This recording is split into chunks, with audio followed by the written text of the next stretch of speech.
Nurjana. Saya Kualitas Lia. Saya Rumah Sakti. Saya Tegar Alif Haikal Parapat. Saya Tiomina Silipar. Di sini kami ingin mengangkat 3 permasalahan, yaitu yang pertama, polusi udara yang disebabkan oleh kendaraan-kendaraan di sekitar jalan raya. Kemudian yang kedua, ada tentang pembuangan sampah atau limbah masyarakat ke sungai di sekitar Jalan Cemara. Kemudian yang ketiga, ada pembuangan sampah di lahan kosong. Pembuangan sampah di lahan kosong seperti ini. Namun yang menjadi fokus di kelompok kami ini yaitu pencemaran air di sekitar lingkungan Jalan Cemara yang berada di tepat sebelah Masjid Al-Musanif. Jadi sungai ini merupakan sungai yang biasa digunakan masyarakat yang sekitar untuk membuang limbah seperti sampah sayur-sayuran atau bekas pasar. Nah, kebetulan di dekat sini ada sebuah pasar ikan. Jadi limbah bekas jualannya itu dibuang ke daerah sungai yang mengakibatkan terjadinya pencemaran air di sungai Jalan Cemara ini. Pencemaran lingkungan hidup yang terjadi di sungai yang terdapat di Jalan Cemara merupakan salah satu pencemaran terhadap air, yang dimana terdapat banyak sampah yang mengendap dan mengambang di dalam air tersebut. Hal tersebut terjadi karena sungai tersebut berada di sekitaran pasar yang berada di pinggir-pinggir sungai. Pasar tersebut lebih banyak menjual ikan dan membuang limbah ikan seperti kotoran ikannya, isi perut ikannya ke dalam sungai tersebut. Serta banyak sekali sampah-sampah rumah tangga yang ada di sungai tersebut yang menyebabkan aroma yang dikeluarkan oleh sungai tersebut tidak sedap, yang mengganggu penciuman orang-orang yang lewat di sekitaran sungai tersebut. Secara umum, penyebab atau faktor-faktor dari terjadinya pencemaran lingkungan dalam air ini dibagi menjadi beberapa bagian. Yang pertama, adanya limbah industri. Zat kimia baik berupa zat padat atau zat cair yang masuk ke dalam sungai atau laut. Lalu adanya tumpahan minyak atau oli-oli. Yang kedua, pengalih fungsian lahan hijau menjadi bangunan atau pertokoan. Yang ketiga adalah penggunaan dari pestisida yang berlebihan dan penebangan lahan. Yang selanjutnya adalah adanya sampah-sampah dari industri rumah tangga yang seperti kita ketahui ada banyak, seperti pampers bayi yang dibuang sembarangan dan lain sebagainya. Pada saat kami menelusuri sungai tersebut, kami turun ke bawah, dan sekitaran sungai itu ada hewan burung-burung yang bertebaran yang berada di dekat sungai tersebut yang mencari makan, dan disebabkan oleh adanya banyak sampah yang mengambang di dalam sungai tersebut, burung-burung tersebut kebingungan dan banyak memakan plastik yang ada di sungai tersebut. Lalu di sekitaran sungai tersebut terdapat 2 kolong aliran air yang membawa sampah-sampah rumah tangga yang sangat banyak ke dalam sungai tersebut, baik yang mengambang maupun yang mengendap di dalam air tersebut. Sungai tersebut berada di sekitaran lokasi pasar dan terdapat masjid besar yang ada di sungai tersebut. Ada yang pulang sisanya. Ada dibawa pula kayak gini dijual sana ke tangga. Cuma harganya ada miring lah. Diagram Fishbone. Akar permasalahan dari pencemaran air sungai di Jalan Cemara adalah 1. Man atau manusia, yang terdiri dari 3 poin. Yang pertama adalah kurangnya kesadaran masyarakat, yang kedua kebiasaan, dan yang ketiga adalah ketidakpedulian masyarakat. Pada ketiga poin tersebut, masyarakat masih memiliki kesadaran yang rendah dalam membuang sampah pada tempatnya, memiliki kebiasaan dalam membuang sampah sembarangan yang susah untuk diubah karena sudah mengakar pada diri masyarakat tersebut, dan kurangnya kepedulian masyarakat dalam memilah dan mengelola sampah. Yang kedua adalah mesin atau mesin.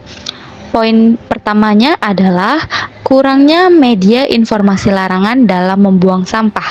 Pada pinggiran sungai dan pinggiran jalan tersebut tidak ada papan atau pamflet larangan untuk tidak membuang sampah pada sungai tersebut. Yang ketiga adalah metode.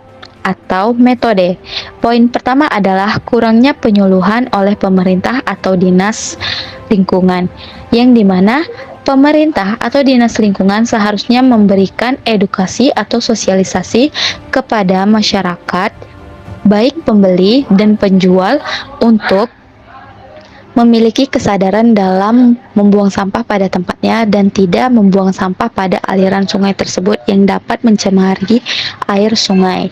Yang kedua adalah kurangnya kerjasama pemerintah dan masyarakat, terkhususnya pedagang. Yang keempat adalah material atau bahan produksi. Poin pertama adalah kurang tersedianya keranjang sampah dan tong sampah untuk bahan organik dan bahan anorganik, yang dimana tidak kami jumpai di sepanjang pinggiran sungai dan di sepanjang pinggiran pasar tong sampah untuk membuang sampah. Yang kelima adalah environment atau lingkungan. Poin pertamanya adalah tingkat ekonomi yang rendah. Seperti yang kita ketahui, apabila tingkat ekonomi yang rendah menjadi salah satu faktor yang dimana apabila ekonomi masyarakat rendah, maka pendidikan masyarakat tersebut juga rendah, yang menyebabkan masyarakat tidak peduli akan kebersihan dan lingkungan yang ada di sekitar mereka, yang menyebabkan mereka membuang sampah sembarangan dan membuang sampah pada aliran sungai tersebut. Dampak yang diakibatkan untuk ekosistem. Adapun pencemaran sungai yang terjadi di daerah Cemara pastinya memiliki dampak yang signifikan terhadap ekosistem dan juga lingkungan di sekitarnya. Beberapa dampak yang diakibatkan oleh pencemaran tersebut terhadap ekosistem, yang pertama yaitu terjadinya banjir.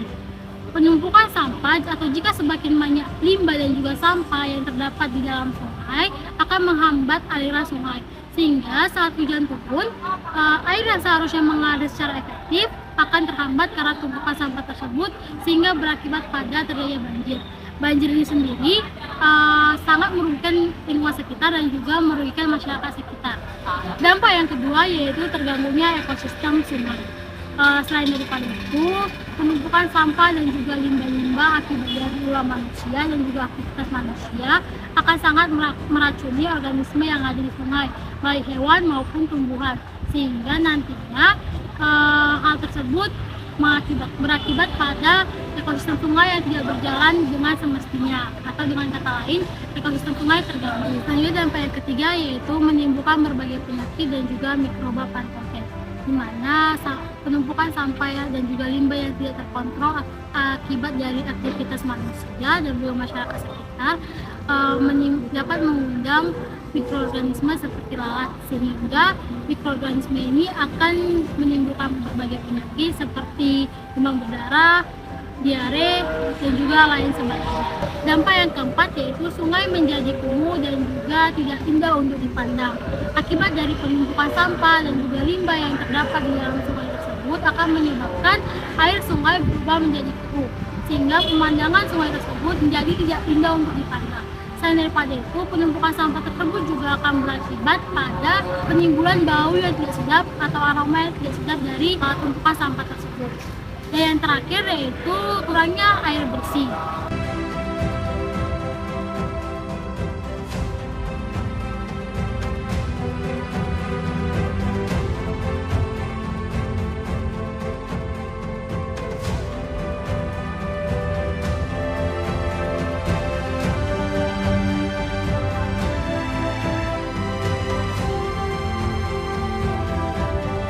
Adapun penegakan hukum terkait pencemaran lingkungan yang terjadi di sungai di Jalan Cemara berdasarkan pasal 32 tahun 2009 tentang perlindungan dan pengelolaan lingkungan hidup atau PPLH, diatur bahwasannya setiap masyarakat atau setiap kita memiliki hak untuk mendapatkan lingkungan yang baik dan juga bersih, serta sehat. Dalam Undang-Undang Nomor 32 Tahun 2009, dalam pasal 1 ayat 2 dijelaskan bahwasannya undang-undang ini merupakan upaya sistematis dan terpadu yang bertujuan untuk melestarikan lingkungan hidup dan merupakan upaya pencegahan terjadinya kerusakan lingkungan hidup dan pencemaran, meliputi pemanfaatan, perencanaan, pengawasan, dan penegakan hukum yang harus dilaksanakan oleh seluruh masyarakat yang ada di Indonesia. Seseorang yang terbukti melakukan pencemaran lingkungan dengan membuang sampah sembarangan di sungai dapat dikenai pidana paling singkat 3 tahun penjara dan paling lama 10 tahun penjara dengan denda yang paling sedikit yaitu 3 miliar rupiah dan paling banyak 10 miliar rupiah sebagaimana dalam pasal 98 Undang-Undang PPLH tahun 2009. Adapun dalam bab 10 bagian 3 pasal 69 mengenai larangan perlindungan dan pengelolaan lingkungan hidup yang dimana meliputi larangan melakukan pencemaran lingkungan, memasukkan bahan berbahaya dan beracun, memasukkan limbah ke dalam lingkungan hidup, dan melakukan pembukaan lahan dengan cara membakar dan lain sebagainya. Sanksi-sanksi dapat dikenakan apabila melakukan larangan-larangan tersebut sebagaimana dalam bab 15 tentang ketentuan pidana pada pasal 97 sampai 123. Untuk menciptakan Kabupaten Deli Serdang yang baik dan juga bersih dari sampah yang dapat berdampak pada lingkungan masyarakat dan kesehatan masyarakat, maka diperlukannya pengelolaan sampah yang komprehensif dan terpadu dari hulu ke hilir, sehingga diperlukannya tanggung jawab dan kepastian hukum dan peran masyarakat dan badan usaha agar pengelolaan sampah dapat berjalan dengan profesional, efisien, dan efektif sebagaimana yang tercantum dalam Perda Nomor 4 Tahun 2021 tentang pengelolaan sampah. Hak, kewajiban, dan peran masyarakat dalam pelestarian dan pengelolaan lingkungan hidup. Yang pertama, kita akan membahas hak masyarakat dalam pelestarian pengelolaan lingkungan hidup. Dalam hal ini, pembahasan hak masyarakat diatur termasuk dalam hak asasi manusia yang diatur pada pasal 28 Undang-Undang Dasar 1945. Hak masyarakat dalam PPLK mencakup dua sisi. Yang pertama, hukum perdata, dan yang kedua, hak-hak hukum publik. Ada 4 jenis hak masyarakat. Yang pertama, hak menikmati. Kedua, hak atas penegakan hukum. Ketiga, hak atas informasi lingkungan hidup. Keempat, hak berperan serta masyarakat. Adapun hak masyarakat dalam melestarikan ataupun membersihkan sungai yang ada di daerah Cemara, yaitu untuk tidak membuang sampah ke dalam sungai karena itu menyebabkan sungai mengeluarkan aroma yang tidak sedap yang dapat merusak indera penciuman masyarakat ataupun orang yang ada di sekitar tersebut serta menyebabkan sungai kotor. Dan itu membuat masyarakat kehilangan hak untuk mendapatkan air bersih dari sungai tersebut. Kewajiban masyarakat dalam pelestarian dan pengelolaan lingkungan hidup. Kewajiban masyarakat dalam PPLH dibagi menjadi 2 bagian. Yang pertama, kewajiban memelihara, dan yang kedua, kewajiban memberikan informasi. Dalam kewajiban memelihara, hal yang dapat dilakukan oleh masyarakat yang ada di lingkungan daerah Cemara yaitu membersihkan sungai yang sudah kotor dan berbau dengan cara mengambil sampah-sampah plastik, buah, dan ikan busuk yang ada di dalam sungai maupun di daerah sekeliling sungai. Dan hal yang dapat dilakukan lagi yaitu tidak membuang sampah apapun lagi ke dalam sungai agar masyarakat dapat memanfaatkan air sungai tersebut. Kedua, kewajiban memberikan informasi. Dalam hal ini, kepala lingkungan yang ada di daerah Cemara dapat memberikan himbauan kepada masyarakat ataupun pengguna sungai untuk tidak membuang sampah apapun lagi ke dalam sungai tersebut, seperti para pedagang yang ada di daerah tersebut diberi himbauan untuk tidak membuang sampah tersebut lagi ke dalam sungai. Peran masyarakat dalam pelestarian dan pengelolaan lingkungan hidup. Peran masyarakat dibagi menjadi beberapa. Yang pertama, dalam hal ini saya akan menjelaskan peran pengawasan sosial.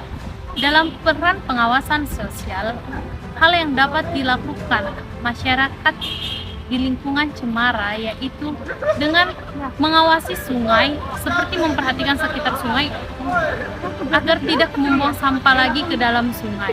Penyampaian informasi ataupun pemberian laporan.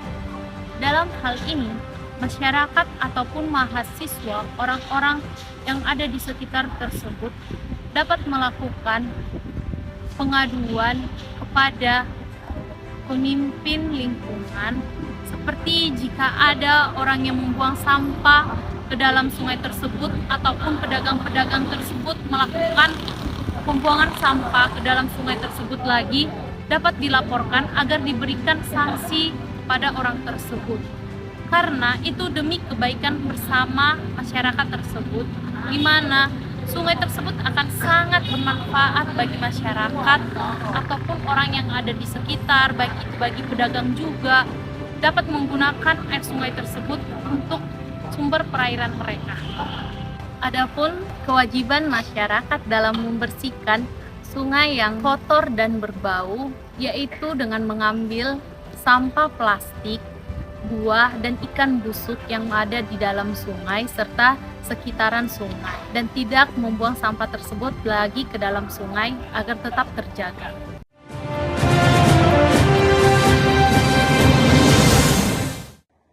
Inilah wajah salah satu sudut di Blok Royom, RW 04 Kelurahan Babakan, Kecamatan Sumber, Kabupaten Cirebon, Selasa siang. Aliran irigasi atau sungai kecil yang dulunya penuh dengan sampah, kini disulap menjadi kawasan yang bersih dan indah oleh warga sekitar. Pembuatan ruang terbuka hijau ini disebabkan sering terjadinya banjir di kawasan tersebut akibat saluran air yang tertutup sampah.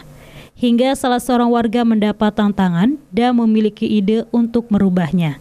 Setelah mendapat dukungan dari salah satu pejabat yang ada di pemerintahan Kabupaten Cirebon. Dialah Dade Yulianto, pria berkacamata yang merupakan pensiunan ASN yang menggerakkan warga sekitar untuk merubah kebiasaan membuang sampah sembarangan dan menyulap kawasan aliran irigasi tersebut menjadi bersih serta dijadikan tempat penampungan ikan.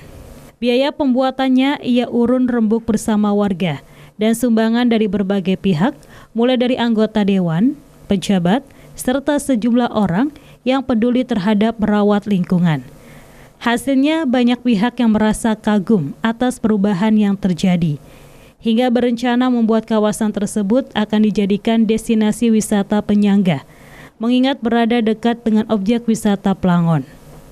Banyak hambatan dan tantangan dalam mewujudkan kawasan saluran irigasi sepanjang 400 meter ini menjadi bersih, mulai dari adanya warga yang kontra hingga surat peringatan dan teguran dari dinas terkait yang merasa khawatir akan mengganggu aliran irigasi.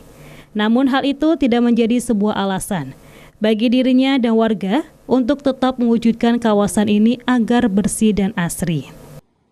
Hilangkan kebiasaan membuang sampah ke selokan, karena yang sudah di sini itu warga setiap kali air mengalir itu kesempatan untuk membuang sampah.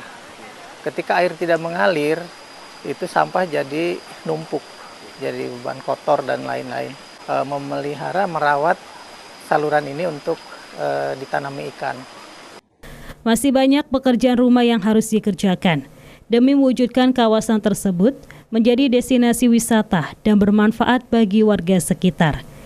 Di antaranya pembuatan pakan ikan dan penanaman tanaman rambat anggur di sepanjang aliran sungai. Hal ini tentunya membutuhkan dukungan dan bantuan dari pemerintah daerah serta pihak yang peduli lingkungan. Di samping kesadaran masyarakat untuk dapat merawat dan menjaga lingkungan agar terlihat bersih dan indah. Erli Erlangga, RCTV, Cirebon. Sampahku tanggung jawabku. Dari mana asalnya sampah? Sampah berasal dari kegiatan sehari-hari seperti makan, mandi, belajar, bekerja, dan lain-lain. Sampah dapat dikategorikan menjadi 3 jenis. Yang pertama, sampah yang mengandung bahan berbahaya dan beracun atau B3, seperti baterai, kabel, barang elektronik yang sudah rusak. 2. Sampah anorganik yang sulit terurai seperti plastik. 3. Sampah organik mudah terurai dan mudah membusuk seperti daun dan buah-buahan. Kemana perginya sampahku? 1. Dibuang dengan dipilah. Mulai dari rumah sudah dilakukan pemilahan sampah sesuai dengan jenisnya. Sampah anorganik dapat disalurkan ke pemulung atau bank sampah untuk didaur ulang. Sampah organik dapat diolah menjadi kompos di rumah. Sampah yang mengandung bahan B3 dapat disalurkan ke Dinas Lingkungan Hidup. 2. Dibuang tanpa dipilah. Di rumah tidak dilakukan pemilahan sampah. Semua jenis sampah dijadikan satu, dibuang di tempat sampah. Selanjutnya dibawa oleh petugas kebersihan dengan gerobak sampah ke tempat TPS atau tempat pembuangan sampah. Dan akhirnya dibawa oleh truk pengangkut sampah ke tempat TPST atau tempat pembuangan sampah terpadu. 3. Dibuang sembarangan. Dibuang ke sungai. Membuang sampah ke sungai dapat mengotori sungai dan menghambat aliran sungai. Sungai yang kotor dapat mencemari lingkungan dan aliran sungai yang terhambat dapat menyebabkan banjir ketika musim hujan tiba. Dibakar. Membakar sampah bukanlah solusi yang tepat untuk menghilangkan sampah. Membakar sampah menghasilkan asap yang mencemari lingkungan dan mengganggu kesehatan. Membakar sampah telah dilarang dalam Undang-Undang Persampahan Nomor 18 Tahun 2008. Cara pengelolaan sampah dengan 3 cara: cegah, pilah, olah. Cegah ialah kunci karena cegah merupakan momen penting untuk agar momen pilah dan olah tidak melelahkan. Contoh cegah dengan membawa kantong belanja sendiri, membawa tempat makan dan minum sendiri ketika bepergian. Pilah. Pilah adalah memilih sampah sesuai dengan jenisnya. Kategori sampah, pilah dapat dilakukan di rumah dengan memilih sampah sesuai jenisnya. Pemilihan sampah akan memudahkan pengelolaan sampah dan membantu pekerjaan petugas kebersihan. Olah. Olah adalah mengolah sampah menjadi bahan yang bernilai ekonomis. Olah dapat dilakukan di rumah dengan mengolah sampah organik menjadi kompos. Pengolahan sampah di rumah dapat mengurangi banyaknya sampah di TPA. Cegah, pilah, dan olah dimulai dari rumah. Sampahku, tanggung jawabku. Adapun kesimpulan yang kelompok kami berikan terhadap permasalahan lingkungan, yaitu pencemaran air sungai yang terjadi di Jalan Cemara, Kecamatan Mercusuar, Kabupaten Deli Serdang, yaitu pencemaran sungai merupakan suatu bentuk pencemaran ekosistem sungai, yang dimana ekosistem sungai merupakan suatu hubungan atau timbal balik antara makhluk hidup dengan lingkungannya, yaitu lingkungan sungai, dimana ekosistem sungai juga meliputi bagian dari sungai tersebut yang merupakan aliran sungai, muara sungai, dan hilir serta hulu sungai. Adapun saran dari kelompok kami mengenai pencemaran lingkungan, yaitu pencemaran sungai yang terjadi di Jalan Cemara, Kecamatan Mercusuar, Kabupaten Deli Serdang, yaitu yang pertama, harus diperketatnya pengawasan terhadap sumber-sumber pencemaran air sungai sehingga pencemaran tersebut dapat dikendalikan atau dikurangi. Dan selanjutnya, pemerintah perlu menambah jumlah tenaga ahli ataupun tenaga penyuluh tentang dampak dari pencemaran air sungai, sehingga sosialisasi yang diberikan mampu menembus lapisan masyarakat akan bahayanya pencemaran terhadap sungai. Selanjutnya, tempat makan atau pasar di sekitar sungai haruslah menyediakan tempat sampah agar tidak terjadi lagi pembuangan sampah ke dalam sungai. Yang terakhir, perlu dilakukan penegakan hukum yang tegas terhadap pelaku tindak pembuangan sampah sembarangan di sungai tersebut. Terima kasih. Berikut bukti dokumenter kami. Dokumenter, kita syuting film. Berkeliling. Ini yang tinggi lanjut ke tinggi. Abis nih kami mau main arung jeram. Ya, kok bisa putar 360 derajat? Wah, kok kira aku? Sekarang itu Harga dia tinggi. Gar. Nggak bisa lah. Enggak, HP ku lebih berharga kan, Gar? Kau tahu kan, Gar?